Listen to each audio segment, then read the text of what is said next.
tabarakallah. Sebenarnya maha besar, maha berkat Allah Rabbul Alamin.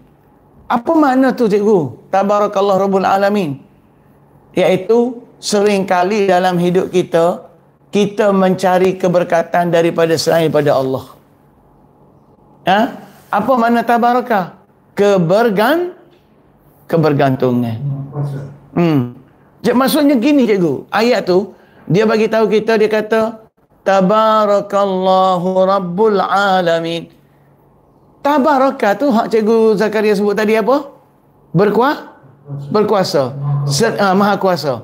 Sebab apa? Sering kali dalam hidup kita, kita bergantung, berharap kepada alam. Sedangkan Allah tu Rabbul Alamin. Jadi di sini, ayat ni, tabarakallahu Rabbul Alamin tu, seringkali alam menjadi tempat kita cari keberkatan. Dan kita lupa Allah itu Tuhan punya alam.